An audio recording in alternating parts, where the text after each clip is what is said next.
welcome to Washington. This is a Fox News Alert. I'm Bret Baier. Tonight, new details about what President Obama was saying publicly about Hillary Clinton's private email server and how the people inside Clinton's inner circle reacted to it. Plus, fresh questions tonight about Hillary Clinton's health, all coming from emails the Clinton campaign never intended you to see. We start with the private server email revelations with Chief National Correspondent Ed Henry. Good evening, Ed. Good evening, Brett. Tonight, White House spokesman Josh Earnest is stressing the president never said he did not trade emails with Hillary Clinton. He just did not know the details about her server as the fallout continues over what even John Podesta is now calling a hot mess. As Hillary Clinton's email scandal first exploded in the spring of 2015, her top advisors were not just scrambling to do damage control over her actions. They were also privately worried President Obama had not told the whole truth. Mr. President, when did you first learn that Hillary Clinton used an email system outside the U.S. government for official business while she was Secretary of State? The same time. Everybody else learned it through news reports. Cheryl Mills, Clinton's chief of staff at the State Department, knew the president had received work emails from Clinton's personal email address. Mills writing on March 7, 2015, quote, "We need to clean this up. He has emails from her. They do not say state.gov. After Mills sounded those alarm bells, 2 days later, White House Press Secretary Josh Earnest tried to clarify. The president was not aware of the fact that this was a personal email server and that this was the email address that she was using exclusively for all her business. A previous WikiLeaks dump revealed that on March 4th, 2015, after a subpoena had been issued by Republican Trey Gowdy, chair of the Select Committee probing Benghazi, for Clinton to preserve all emails, Mills received a note from campaign chairman John Podesta marked special category. Podesta writing, "Think we should hold emails to and from the president? That's the heart of his executive privilege." Today, we learned that on March 9th, 2015, days after the existence of the server was revealed and Gowdy's subpoena was issued, Clinton aides were feuding over leaks that the former Secretary of State was about to address the media about her server for the first time. Advisor Philippe Reines wrote the leaks were infuriating Clinton. Quote, "I'm sure this isn't news, but this is creating trust problems on her end." Communications Director Jennifer Palmieri defended her loyalty to the group and then emailed just Podesta. "I am telling you right now that if there is any hint of trust issues with me, I am not taking this job." See below email from Philippe saying the leaks are creating trust issues for HRC. "Chill," Podesta responded before slamming Reines. "Remember, the source of the email got us in this hot mess." And yet another new email shows liberal activist Neera Tanden that same month slamming Mills over the server, telling Podesta, "This is a Cheryl special. Why didn't they get this stuff out like 18 months ago? So crazy." Podesta says unbelievable. Tanden concludes they wanted to get away with it. Brett? Ed, some pointing to emails that are out today raising possible questions about Hillary Clinton's health. Yeah, interesting, because remember, she had a concussion a few years ago, and when she was preparing for the first Democratic debate in the fall of 2015, John Podesta wrote this email to Palmieri. "How bad is her head?" Palmieri replied, "Don't know. Huma left here about an hour ago. I just pinged again to ask about prep. Haven't heard back." We want to be careful. Did he mean she had a head cold? Was she having a hard time getting her head around the debate prep? But then late today, we found a second email exchange. Shortly after Clinton launched the campaign in the spring of 2015, they're talking about responding to an attack from Jeb Bush's super PAC. Huma Abedin talks about Clinton's appearance at an event and writes, "She's going to stick to notes a little closer this AM. Still not perfect in her head." Now, did she mean the talking points were still not perfect in her head, so she's going to use notes? Was there something else going on? There have been conspiracies out there. We don't want to give them any credence, but Hillary Clinton a couple of months ago fell down. Her health became an issue. These emails are out there, and the Clinton camp, as you know, has taken the stance. They're not going to push back against individual emails, so they just won't say. Yeah, they want to point to Russia. Stealing the emails. Okay, Ed, thank you. Right now, millions of Americans who get their health insurance through Obamacare are wondering what they're going to do. Huge premium spikes, an average of about 25%, but much higher in some places, will go into effect next year. Even with government subsidies, that could price some people out of the market, defeating the stated purpose of the Affordable Care Act. The administration insists increasing subsidies will cover the premium increases. Republicans, as you can imagine, are on the warpath, with the confirmation of what they've been talking about for years, coming just 2 weeks before Election Day. The president and Democrats in tight races are trying to explain or running for cover. We get that story tonight from correspondent Kevin Cork at the White House. Sticker shock. That's how critics are describing the massive hike in premiums facing those who get their health coverage under the Affordable Care Act, Obamacare. The government's own study showing that prices will go up dramatically in 2017. In some cases, not by single, not by double, but by triple digits in the coming year. Online, on air, even on Facebook. White House officials, eager to tamp down the furor, were out in force today, still trying to sell the merits of the law. While the hikes will vary from state to state, consumers in Arizona, for example, are expected to get hit with a whopping 145% increase in premiums. Part of this is because Arizona is one of those states that had really low average premiums, among the lowest in the country. So now insurance companies basically are trying to catch up. That was President Obama's explanation for the pending spike last week. But today, his administration was forced to concede while the law is covering millions more people, it's also costing more. The Fed says average premium coverage will rise about 25% nationwide compared to 2016. That's about $302 a month on average, up from $242. But Health and Human Services officials still say most people won't be affected by the increase. 72% of consumers, they say, should be able to find premiums that cost less than $75 a month. Even in Arizona, where 75% of the folks actually have subsidies that will help them so that they're insulated from those changes. House Speaker Paul Ryan wasn't buying it. In a statement he quipped, the president recently compared Obamacare to a Samsung Galaxy Note 7. And he's right. This disastrous law is blowing up, but at least you can return the phone. Critics say the rate hikes were predictable, if not outright planned. The Democrats instituted Obamacare. Why? Because they knew it eventually would fall on its own and they'd move to a single-payer system. Now, if you like the Department of Motor Vehicles, you're going to love a single-payer system. Even worse for the president's own party, backing his signature health care law will now come at an increasingly higher political price, forcing even staunch advocates to consider, when it comes to Obamacare, whether it's time to fix it or forget it. Bret, as you pointed out, a lot of members of the GOP are unimpressed by what they have heard lately about Obamacare. Obviously, this goes back quite some time. Let me just share what Arkansas Senator Tom Cotton of the GOP had to say today. He said, Obamacare is in a death spiral, and we must take action before things get worse. Obviously, much worse for those middle-class families who'll no doubt have to bear the brunt of those sharp price increases, Bret. Kevin Cork live on the North Lawn. Kevin, thank you. These major flaws in Obamacare are of absolutely no surprise to anyone who's studied the law, both sides talking about that it needs to be fixed. Back in 2010, I asked President Obama about many of these issues at the White House. Here's part of that conversation.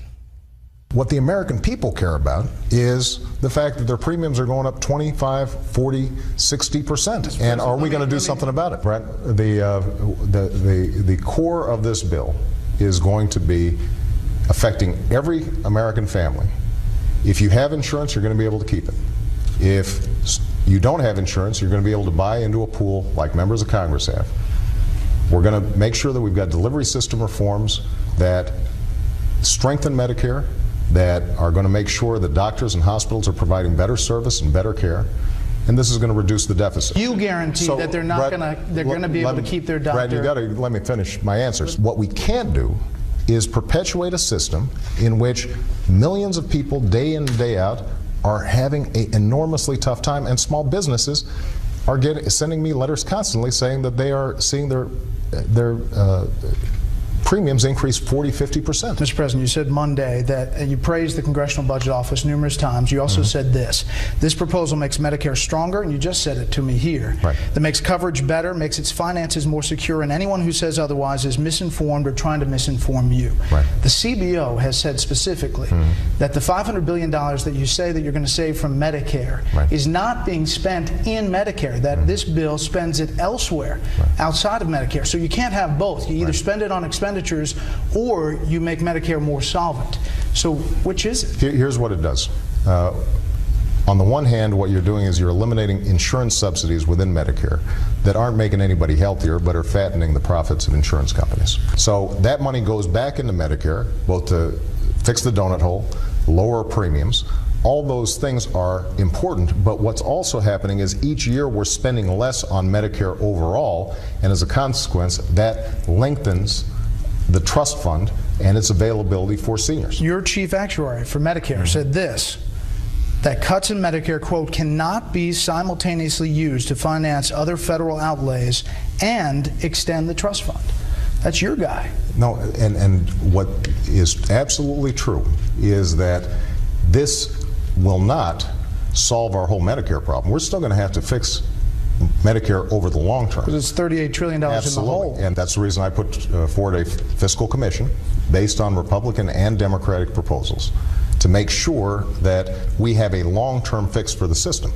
The key is that this proposal doesn't weaken Medicare. It makes it stronger for seniors currently who are receiving it. So you don't buy the CBO or the actuary, that you can't have it both ways, that you can't spend the money twice. What is absolutely true, and what I do agree with, is that you can't say that you are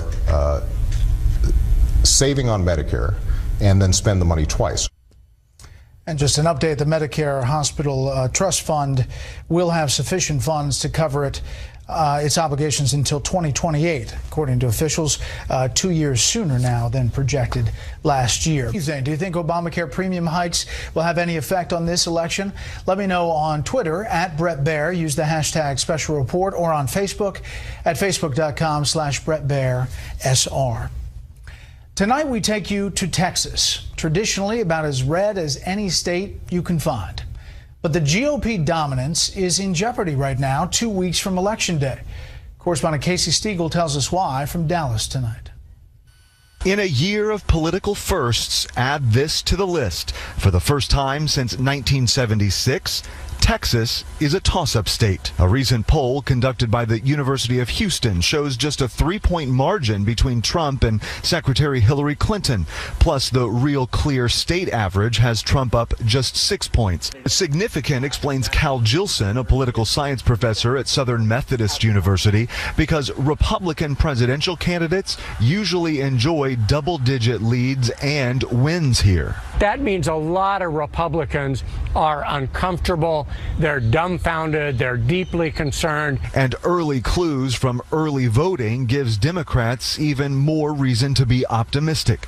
A line spilling out the door at an early voting location in Harris County near Houston. This is a little unusual. 4 years ago, President Obama narrowly won this slice of Texas, and voter turnout was among the highest in history. This time around, new records have already been shattered. In the first full day of early voting in Harris County, more than 67,000 people cast a ballot, roughly 20,000 more than day one in 2012.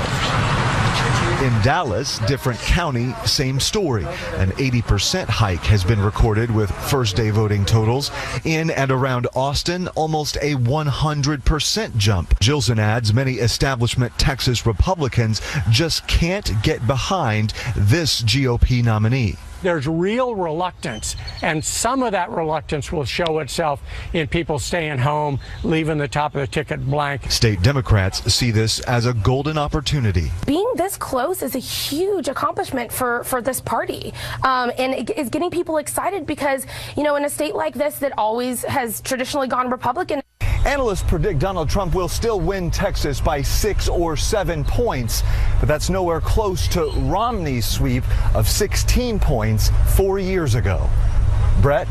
Casey Stiegel in Texas tonight. Like Donald Trump, Hillary Clinton is also in Florida today. She does not need that state to win, but she knows Trump does, and she's going for the block there. Fox News correspondent Jennifer Griffin is in Coconut Creek, where Clinton held a rally earlier this afternoon. In an ongoing effort to reach Hispanics, who make up 27% of all Florida voters, Tim Kaine lay the groundwork for Hillary Clinton's return to the Sunshine State. I feel good, but boy, I'm not taking anything for granted. Early voting began Monday in Florida, and already Latino voters are turning out in unprecedented numbers. Over 133,000 of them have cast ballots, a 99% increase from the same point in 2012. Absentee absentee ballot requests are up 30% among African American voters compared to this point in 2012. One from February 2015 between her former chief of staff Cheryl Mills and Chairman John Podesta shows campaign manager Robbie Mook's desire for, quote, a Hispanic woman as political director. 4 POC, 2 black, 1 Asian, 1 Hispanic, 4 women, 6 white men, 33% diverse, 33% women, 50% white men. Another email showed the campaign's concern when officials noted stories of, quote, huge discrepancies of pay between the sexes at the Clinton Foundation, and noted it wouldn't be surprising if the press, quote, went here next. Today, Bill Clinton was campaigning in North Carolina. When you meet people who are supporting Hillary's opponent, do not greet them with the anger they often display toward us. Love them to death. Look at them and say, we need you. Rising poll numbers may favor Hillary Clinton right now, but rising Obamacare premiums do not. The campaign recognizes that they have a problem, and they released a statement tonight talking about how Hillary Clinton plans to fix the controversial health care plan. Bret? Jennifer Griffin with the Clinton team. Jennifer, thank you. Defense Secretary Ash Carter says the U.S.-led coalition is laying groundwork for the start of the operation to take the Syrian city of Raqqa from ISIS terrorists. This comes early in the second week of fighting for Mosul, Iraq's second largest city. We have Fox team coverage tonight. Lucas Tomlinson at the Pentagon tells us exactly who is doing the fighting on the ground. And we start with correspondent Benjamin Hall in Erbil, Iraq, again tonight with what's happening under the ground. Hello, Benjamin. Bret, one of the things that we see every day on the ground here are the countless ways in which ISIS tries to outsmart the vastly superior military force that's attacking it. Many of its methods are effective, but they are still being pushed back. Troops in Iraq today began preparing to liberate the last major town east of Mosul after days of heavier than expected resistance. Despite the fierce fighting, though, the progress has been steady, with dozens of villages said to have been liberated and hundreds of ISIS fighters killed. Today, Secretary of Defense Ash Carter, at a meeting of defense ministers in Paris, reiterated U.S. support for the mission. The Iraqis are fighting with skill and commitment and courage, enabled by the coalition. ISIS are experts at asymmetric warfare. The villages they occupy are covered with a network of tunnels, which allows them to stay one step ahead. We got exclusive access to one, recently recaptured by Kurdish forces. Many people wondered how ISIS was able to withstand and hide from the US-led airstrikes. Well, this is how. They've dug deep underground. These tunnels are a key element of ISIS military strategy, and they cover every town, every village that ISIS held. These tunnels are used as storerooms, dormitories, bomb shelters and living quarters. They can be over 300 feet long and 30 feet deep, often with multiple entrances and built by local villagers, paid $2 a day. They crisscross the land, allowing ISIS fighters to move unseen from one location to the next, launching attacks from hidden positions. Outside, the villages are littered with IEDs, such as this one, recently defused. And it's these that make progress so painstakingly slow. Vehicle-borne IEDs have also been one of their most effective weapons. This one, seen moving towards Kurdish lines, dodges RPGs and machine gun fire before finally being destroyed. And the militants have been setting fire to troughs and barrels of oil in an attempt to blunt the effectiveness of the coalition's air power, though without much success. In the last couple of days, they've also launched counterattacks, such as this one in Kirkuk, which left at least 80 dead, as they seek to divert attention and resources away from the battle itself. But despite all these various tactics, they just haven't been able to stand up to the firepower, the 90,000-strong army, the coalition air force that is bombing them on a regular basis. That might change when they get to the city of Mosul itself, but for the moment, they are on the back foot, and it's slow, but it's steady. Bret? Benjamin Hall live in Erbil early Wednesday morning. Benjamin, thank you. Turkey is itching for a fight. That nation desperately wants to be part of the action in defeating ISIS and in filling the power vacuum left behind in Iraq. Tonight, Pentagon producer Lucas Tomlinson looks at the roster of the players in the fight for Mosul. It's a battle to eject ISIS from Mosul, but it threatens to become a proxy war between the Turks and Iranians. On the outskirts of Mosul, up to 800 Turkish troops are training Kurdish and Sunni fighters against the wishes of the Iraqi government. Turkey wants to exert influence amidst fears that Iran's Shia-backed fighters will establish a foothold in Mosul. Turkey has its own interests in terms of trying to limit what the Kurds can do, and also in trying to roll back potentially some of Iran's power in Iraq. So basically, they have their own interests in this whole battle, and the U.S. has not really calculated that or taken that into account in trying to put together this offensive. 1 week into the Iraqi-led operation to take back Mosul from ISIS, Defense Secretary Ash Carter traveled to Turkey and Iraq to work out an agreement between neighboring nations. But Iraq rejected the plan. I know that the Turks want to participate. We tell them thank you. This is something the Iraqis will handle. We want to tell them that this battle will be settled by Iraqis. A century ago, Mosul was part of Turkey's predecessor, the Ottoman Empire. More evidence ISIS has erased Iraq's borders. Sunni-dominated Turkey deployed its forces to northern Iraq to protect the Sunni population against Shia power Iran and its Shia militias. The former head of U.S. forces in Iraq foresees a free-for-all once ISIS is defeated in Mosul.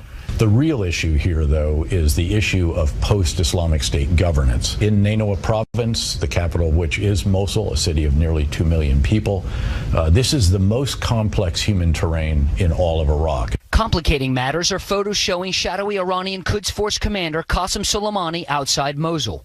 The U.S. military's top officer said Soleimani is responsible for killing 500 American troops in the last decade. Just because Turkey is opposed to Iranian influence in some ways doesn't mean Turkey is a good actor. On the Sunni side, Turkey also has dealings with extremists and al-Qaeda and is willing to work with them. So this is a very complex web here, and the idea that you can basically side with one extremist faction over another is just really foolhardy.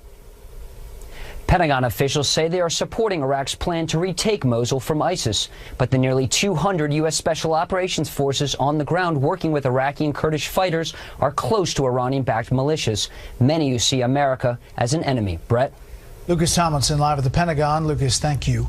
Terrorists wearing suicide vests stormed a Pakistani police academy overnight, killing 61 people during a 4-hour gun battle. 123 others were injured. Most of the victims were police cadets and recruits. All 3 of the attackers died. ISIS is claiming responsibility tonight, but so is a lesser-known terror group there. Back in this country, one of the major issues in the presidential campaign has been the future of the U.S. Supreme Court. Whoever wins may get the chance to shape the bench for a generation. Tonight, outgoing Senate Minority Leader Harry Reid is doing everything he can to try to stop the Republicans from stopping Hillary Clinton if she's elected. Chief Washington correspondent James Rosen is here to explain how. Good evening, James. Bret, good evening. Lots of ifs here. If Hillary Clinton wins, if the Democrats reclaim the Senate, and if Republicans would block any Supreme Court nominee she names, what would the new Democratic majority do about it? Republican Senator John McCain of Arizona, who leads his Democratic challenger in the polls, predicted in a radio interview the GOP would unify against any Clinton SCOTUS nominee. Senate Minority Leader Harry Reid, the Nevada Democrat who is retiring at term's end, shot back that he is laying the groundwork for Democrats next term to circumvent such tactics. I think in the case of Sotomayor, they were able to convince some Republicans. I promise you, we will be united against any Supreme Court nominee that Hillary Clinton, if she were president, would put up. I really do believe that I have set the Senate, so when I leave, Reid told the liberal website Talking Points Memo, we're going to be able to get judges done with a majority. It takes only a simple majority anymore. And it's clear to me that if the Republicans try to filibuster another circuit court judge, but especially a Supreme Court justice, I've told the Democrats how, and I've done it, not just talking about it. I did it in changing the rules of the Senate. It'll have to be done again, unquote. As of now, Supreme Court nominations require a 60-vote majority. If a Democratic majority reinterpreted Senate rules to use the nuclear option for SCOTUS nominees, a tactic that Reid as majority leader deployed in 2013 for lower court nominations, it would reduce the threshold to 51 votes. Reid's successor, Senator Chuck Schumer of New York, declined to comment to us today and has said elsewhere only that he intends to figure this all out.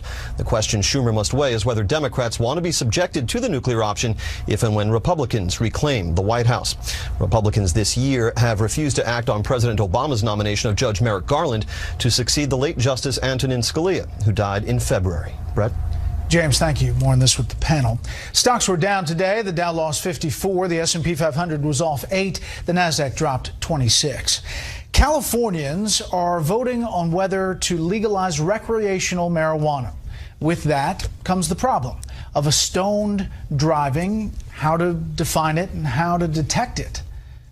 Correspondent Claudia Cowan looks at some of the possible solutions. 1 more minute left for you guys. With medical marijuana legal in half the U.S. and recreational pot allowed in 4 states plus Washington, D.C., and on the ballot this November in 5 other states, police are counting on the tech sector to develop tools that can detect whether a driver is stoned. Right now, there's really not a good tool for officers to measure if someone has been consuming marijuana. But Tyler Schultz and his fellow researchers at Stanford University are working to change that and demonstrated their prototype spit test that just needs a swab of saliva. We just plunge this into the well that holds the chip. Their portable device uses magnetic biosensors previously used to screen for cancer to detect the presence of THC, the potent ingredient in marijuana that can impair a driver's reaction time.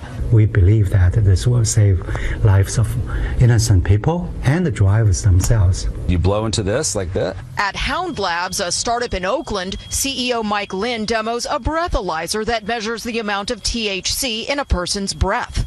By measuring THC in breath, where it only stays for a few hours at the very most, we can identify drivers who are actually stoned at the time that they're pulled over. As opposed to someone whose car may smell like pot, but who isn't actually high. However, the results of any THC test are meaningless under the law. Unlike blood alcohol levels that identify drunk drivers, there's no national standard that correlates THC levels to stoned drivers.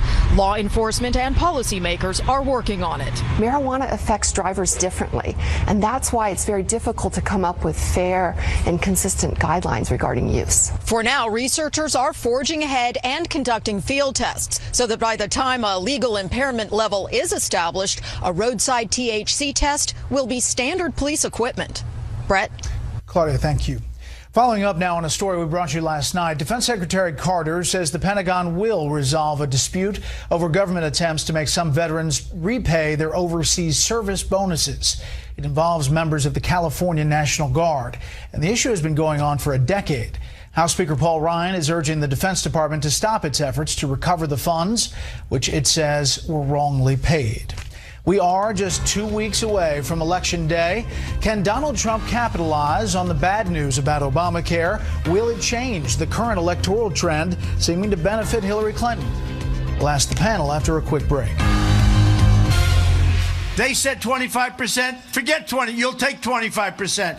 It's going to be 60, 70, 80, 90%. Hillary Clinton wants to double up and triple up in Obamacare. I'm going to repeal it and replace it. She's going to expand it, and it's going to get more and more expensive. These are the health care plan rate hikes, the premium rate hikes per state.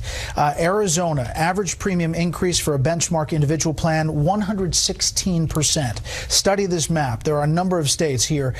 Tennessee, 63%. Pennsylvania, average premium increase, 53%. North Carolina, premium increase, benchmark plan about 40%. Bottom line is that this information comes exactly 2 weeks before Election Day. How much does it affect this upcoming election for some of these tight races and also the presidential race? Let's bring in the panel. Steve Hayes, senior writer for the Weekly Standard. Charles Lane, opinion writer for the Washington Post. And Charles Hurt, political columnist for the Washington Times. Okay, Steve, I mean, it's not a shock. It's not a surprise. Republicans and others have been saying that this is going to happen. It's just that this is a confirmation. Yeah, I was actually rereading this book, Why Obamacare is Wrong for America, published in 2011. And it lays out these arguments. I mean, it basically predicts this. And it's not just that premiums are increasing, it's that the deductibles, more plans have deductibles associated with them. There are fewer choices. Basically, everything that Republicans warned about in advance of the passage of this law is happening right now.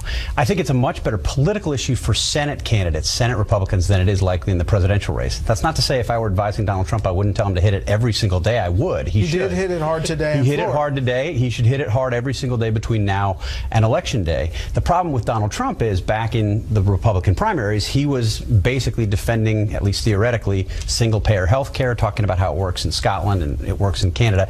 He's just an imperfect messenger on this.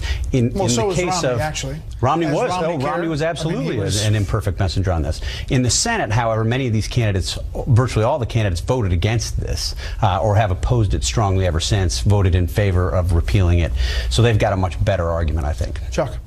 Well, I agree with Steve that part of the political, what's remarkable about it politically is that you would think a bombshell announcement like this a couple of weeks before the election, we'd all be talking about how it's a game changer for the outcome, and it's probably not, because there's been so much damage done to Donald Trump in other respects, and because Trump fumbled away this issue long ago as a spokesman. It isn't probably a game changer for the election. What it does make very interesting is, in the case of a Hillary Clinton presidency, which does seem likely right now, what will she really be able to do to fix it?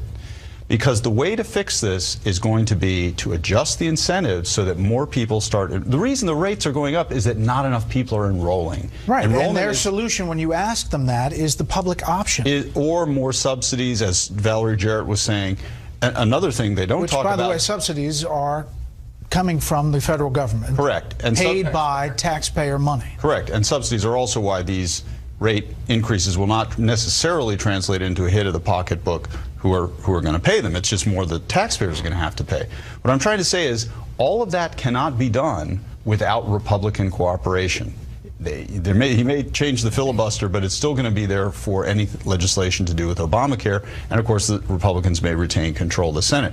So what we're setting up here is sort of already in the first year of her presidency, if she gets in, she would have to have a huge either conflict or negotiation with the Republicans over all these issues. Yeah. All right, here's an evolution of President Obama on the key issues of Obamacare. If you've got health insurance, if your employer is doing the right thing, we're going to help that employer save $2,500 per family per year. What the American people care about is the fact that their premiums are going up 25, 40, 60%. And are we going to do something about it? One of these companies comes out with a new smartphone, then it has a few bugs. What do? They fix it. They upgrade it. Unless it catches fire, then they just then they pull it off the market. But you don't go back to using a rotary phone. You don't say, well, we're repealing smartphones. That's the last argument he made, Charlie. It was the Samsung comparison there, which phones that are in people's pockets, you can't bring them on a plane. Yeah. Is this something that we may not be seeing, that this is part of the angst and anger about Washington in these states? Yeah, I mean, and this is a big if, we do a lot of big ifs lately. If, you know, something, the secret Trump vote out there manages to prove all of these polls to be wrong today, and that is a big if that were to happen, this would absolutely probably be the one of the biggest issues, because, you know, driving that, because of course, you know, the numbers look bad, the news is bad, but what really stinks is when people at home are opening up these, you know, realizing that they're going to actually have to pay out of pocket. In any other election, this would be the October surprise. But because of, and to think of, you know, President Obama, I mean, it's amazing. His popularity right now is as high as anybody we have seen, you know, anybody leaving office after 8 years that we've seen in a very long time. And it's all because everyone's focus is on all these other stories. All right, quickly, just some people writing in.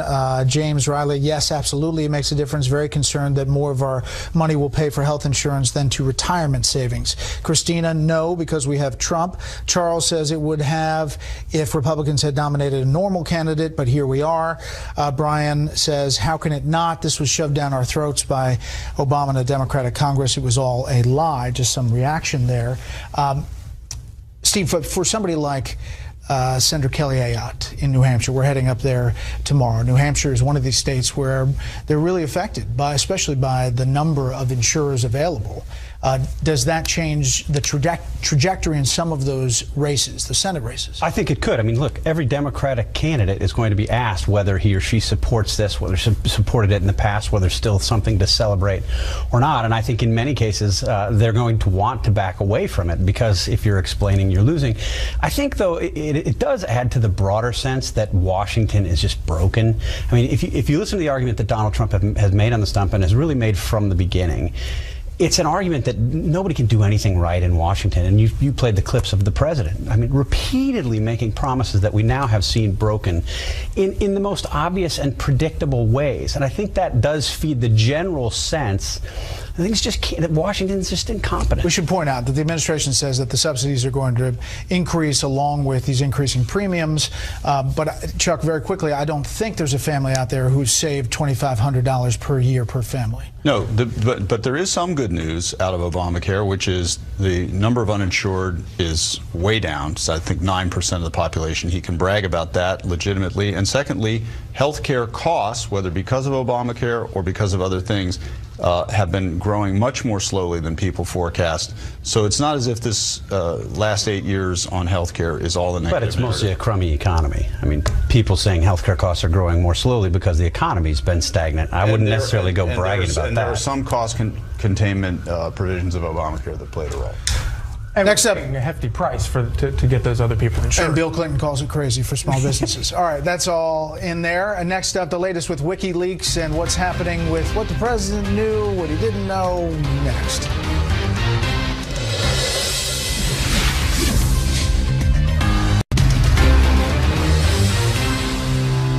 Mr. President, when did you first learn that Hillary Clinton used an email system outside the U.S. government for official business while she was Secretary of State? At the same time, everybody else learned it through news reports. Did you know about Hillary Clinton's use of private email server? No. While she was Secretary of State? No. The president was not aware of the fact that this was a personal email server and that this was the email address that she was using exclusively for all her business. Well, some new emails shedding some light from the WikiLeaks emails on all of this, a back and forth about this. First, Obama knowing about Hillary Clinton's server. You probably have more on this, but it looks like POTUS, President of the United States, just said he found out Hillary Clinton's was using her personal email when he saw it in the news. Cheryl Mills, we need to clean this up. He has emails from her. They do not say state.gov. Also from Neera Tanden, a progressive group says, I highly recommend. This is a Cheryl special. Know you love her, but this stuff is like her Achilles heel or kryptonite. She just can't say no to this blank. Why didn't they get this stuff out like 18 months ago? So crazy. John Podesta returning, unbelievable. Neera Tanden, I guess you know the answer. They wanted to get away with it. Back with the panel. Steve. Well, I mean, there are ironies abound in this exchange. I mean, first of all, the President of the United States apparently lied about whether he knew that Hillary Clinton was using an unsecure email. Now, the White House will defend the President by saying, well, he might have known that it was a non-state email, but he didn't know necessarily that it was unsecure, to which the response is, so the President of the United States was emailing with his Secretary of State about official business on a non-state email with the assumption that it was secure? That's probably not a good idea. But you go to the cleanup of this, and the Clinton people are angry with the Obama White House because the president has gone out and said he learned about this on the news, which on its face seems to be untrue. How ironic is that? The whole reason that the President of the United States is in this bind to begin with is because Hillary Clinton set up a private server. So they're frustrated with the White House. The White House is frustrated with Hillary Clinton. Nobody looks good in it, and pretty much everybody seems to have been dishonest about it. Chuck. Well, I must say I'm very disappointed in Neera Tanden for misspelling the word heel. There are two E's in heel. On the other hand, she didn't capitalize Cheryl, so. But, could have been the Russians, though. Yeah, that's right. They don't know how to spell in English. But in all seriousness, there is a kind of a backstory I'm thinking about here, which is the long-standing kind of love-hate, frenemy kind of relationship between the Obama White House, the president himself, and Hillary's team. And you get the sense that the president, I think, legitimately felt like he'd been put on the spot by Hillary doing this. Now, he obviously seems to have found out about it after the fact, in the sense that he did see these emails that didn't say state.gov, but it wasn't as if Hillary went to him and cleared it ahead of time. To the contrary. And I'm sure he didn't feel too great about all the bad exposure that this created for his administration. I must say, this shows that back behind the scenes, the Clinton team, from a very early point, recognized that this was political dynamite, and they were doing their best to defuse it. But to this day, they haven't succeeded. I should point out, I was joking about the Russian thing. That is what the Clinton team says all the time, but they have not disputed the authenticity of any of these email exchanges. Okay. One of the more spurious claims that the Clinton campaign makes about these, well, we're not confirming them yet. Well, okay, we'll point to one that's not, please, or stop using the excuse. It's, whether the president lied about it or not, whether he, should have known or not, it's clear that the entire campaign has been lying. There's no shocker there. But it's almost, if you step back and you look at this, it's almost Shakespearean in its, in the drama and the tragedy of it all. You have the most secretive campaign in modern history, and it has been exposed to a degree no campaign has ever been exposed. And then you find out they're so corrupt and they're so dishonest. It really is. It's an amazing thing to behold. Steve, the thing about the president emailing, you had Jim Comey, FBI director, up testifying on Capitol Hill, saying that Hillary Clinton's private server was less secure than an average Gmail account. Now, John Podesta's Gmail was hacked. This is the president of the United States who's interchanging, we don't know about what, with the Secretary of State on this server. It's an incredible irony, and I would add one more. We can't see this stuff. So the Clinton team and the administration has decided that the president's emails with Hillary Clinton are not going to be disclosed publicly, citing executive privilege. We can't see them. It's highly likely that foreign governments, including enemies, perhaps the Russians. I am telling you right now that if there is any hint of trust issues with me, I am not taking this job. See below email from Philippe saying the leaks are creating trust issues for HRC. Chill, Podesta responded before slamming Reines. Remember, the source of the email got us in this hot mess. And yet another new email shows liberal activists near a 10 in that same month slamming Mills over the server, telling Podesta, this is a Cheryl special. Why didn't they get this stuff out like 18 months ago? So crazy. Podesta says unbelievable. Tandon concludes they wanted to get away with it. Bret? Ed, some are pointing to emails that are out today raising possible questions about Hillary Clinton's health. Yeah, interesting, because remember, she had a concussion a few years ago, and when she was preparing for the first Democratic debate in the fall of 2015, John Podesta wrote this email to Palmieri. How bad is her head? Palmieri replied, don't know. Huma left here about an hour ago. I just pinged again to ask about prep. Haven't heard back. We want to be careful. Did he mean she had a head cold? Was she having a hard time getting her head around the debate prep? But then late today, we found a second email exchange. Shortly after Clinton launched the campaign in the spring of 2015, they're talking about responding to an attack from Jeb Bush's super PAC. Huma Abedin talks about Clinton's appearance at an event and writes, she's going to stick to notes a little closer this AM. Still not perfect in her head. Now, did she mean the talking points were still not perfect in her head, so she's going to use notes? Was there something else going on? There have been conspiracies out there. We don't want to give them any credence, but Hillary Clinton a couple of months ago fell down. Her health became an issue. These emails are out there, and the Clinton camp, as you know, has taken the stance. They're not going to push back against individual emails, so they just won't say. Yeah, they want to point to Russia stealing the emails. Okay, Ed, thank you. Previous WikiLeaks dump revealed that on March 4th, 2015, after a subpoena had been issued by Republican Trey Gowdy, chair of the Select Committee probing Benghazi, for Clinton to preserve all emails, Mills received a note from campaign chairman John Podesta marked special category. Podesta writing, think we should hold emails to and from the president? That's the heart of his executive privilege. Today, we learned that on March 9th, 2015, days after the existence of the server was revealed and Gowdy's subpoena was issued, Clinton aides were feuding over leaks that the former Secretary of State was about to address the media about her server for the first time. Advisor Philippe Reines wrote the leaks were infuriating Clinton. Quote, I'm sure this isn't news, but this is creating trust problems on her end. Communications Director Jennifer Palmieri defended her loyalty to the group and then emailed just Podesta. Good evening. Welcome to Washington. This is a Fox News Alert. I'm Bret Baier. Tonight, new details about what President Obama was saying publicly about Hillary Clinton's private email server and how the people inside Clinton's inner circle reacted to it. Plus, fresh questions tonight about Hillary Clinton's health, all coming from emails the Clinton campaign never intended you to see. We start with the private server email revelations with Chief National Correspondent Ed Henry. Good evening, Ed. Good evening, Brett. Tonight, White House spokesman Josh Earnest is stressing the president never said he did not trade emails with Hillary Clinton. He just did not know the details about her server as the fallout continues over what even John Podesta is now calling a hot mess. As Hillary Clinton's email scandal first exploded in the spring of 2015, her top advisors were not just scrambling to do damage control over her actions. They were also privately worried President Obama had not told the whole truth. Mr. President, when did you first learn that Hillary Clinton used an email system outside the U.S. government for official business while she was Secretary of State? At the same time, everybody else learned it through news reports. Cheryl Mills, Clinton's chief of staff at the State Department, knew the president had received work emails from Clinton's personal email address.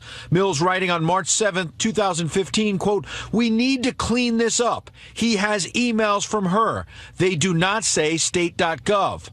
After Mills sounded those alarm bells, 2 days later, White House Press Secretary Josh Earnest tried to clarify. The president was not aware of the fact that this was a personal email server and that this was the email address that she was using exclusively for all her business.